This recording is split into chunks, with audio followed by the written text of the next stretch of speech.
Hello beautiful people, welcome or welcome back to my channel. Today's video is very effective, very simple, and the ingredients are very easy to find. Make sure you follow every step in this video if you really want to grow your hair faster or you want to treat any damaged hair. Okay, to start with, I'm going to get some bay leaves. Bay leaves are really great for the hair. You can find bay leaves in any grocery store. Bay leaves will condition your hair and prevent your hair from hair damages. It is a very good natural ingredient. If you add it to your hair care routine, it can promote hair growth. My next natural ingredient is clove. Clove is also very popular. I know a lot of you have already tried clove. But if clove didn't work for you, maybe you didn't use it the right way. Follow this recipe so you can use clove the right way in order to grow your hair. Clove will help stimulate healthy hair growth. It will also treat your scalp from scalp issues like dandruff and also improve the overall health of your scalp. My next natural ingredient is rosemary herbs. Rosemary is also great when it comes to hair growth. Rosemary can improve blood circulation to the scalp, which will in return promote healthy hair growth.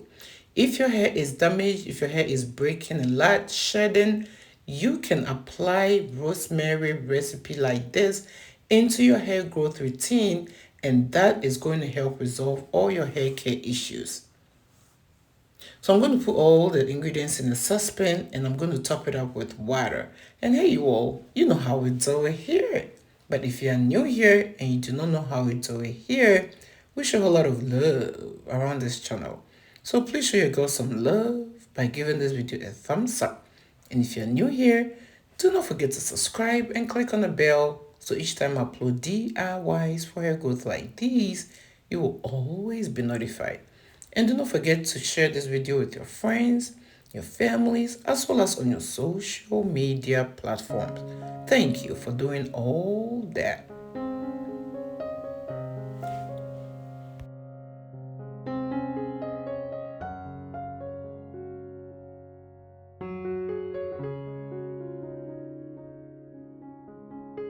Alright, so I didn't really use any specific measurements for this. I always tell you guys these recipes are all natural ingredients, so too much or too less will not harm your hair in any way. So after putting everything in a saucepan, I boiled it for about 15 minutes and I set it aside. This is the next natural ingredient I'm going to add to this recipe. It is called moringa powder. Moringa, usually I buy mine from Amazon. I'm going to leave a link in the description box where you can purchase moringa powder and other ingredients that I use in my DIY. So make sure to check it out. So I measured about 3 tablespoons of my moringa powder and I put in a mason jar. Moringa is also very beneficial when it comes to hair growth. After having it in a mason jar like so, I'm going to strain the first recipe we prepared with clove, rosemary, and bay leaves, and I'm going to add that spray or that water from those ingredients to my moringa powder. Once I add the water to the moringa powder, I'm going to give it a good stir and I'm going to set it aside for about an hour. Then after that, I'm going to move on to the next step. Moringa is very beneficial when it comes to hair growth. It contains minerals and vitamins that our hair needs in order to grow and thrive. Adding moringa to your hair care routine will prevent hair breakages, hair loss, hair shedding, and will improve the overall health of your hair. So after leaving this to sit for some time, it is time to strain it out. And guys, make sure you use something with tiny holes so you can trap all those moringa powder because you do not need them in your hair. Today I use a paper towel to do my straining. You can always use a cheesecloth or anything that has tiny holes. Once you strain it, I'm going to show you a very important part of this recipe. So make sure you are not skipping any part of it. You have to know how to use this recipe in order to get all the benefits out of it. It is one thing knowing how to prepare it and another knowing how to use it. So make sure you are not skipping any part of this video so you do not miss any important information, especially when it comes to how to use this recipe.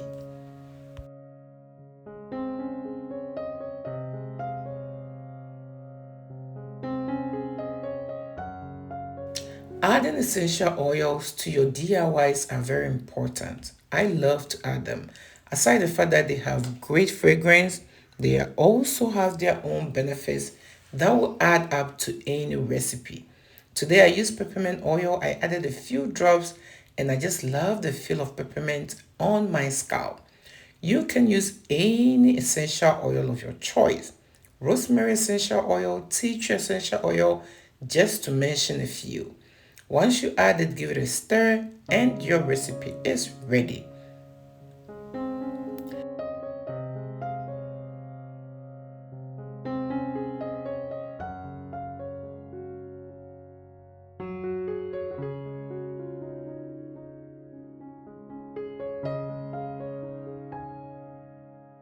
So I just transferred this recipe into my spray bottle. And if you're still watching me to this point and you haven't shown me some love, what are you waiting for? Please show your girl some love by giving this video a thumbs up. And if you're new here, do not forget to subscribe and click on the bell so each time I upload DIYs for hair growth like these, you will always be notified. And do not forget to share this video with your friends, your families, as well as on your social media platforms. So once you have this recipe in a spray bottle like so, you're going to use it as a leave-in, all right? You do not have to rinse it out. You're going to spray this on your scalp, on your hair strands, and massage it in. Use this 4 times a week. Whenever you apply this, remember to apply a leave-in conditioner, okay? After applying the leave-in conditioner, follow up with a hair moisturizer. Doing this will help this recipe stay in your hair much longer to keep your hair moisturized and also do its work. Just make sure you're consistent with the use for faster result. Thank you for being here and I hope to see you in my next one. Bye.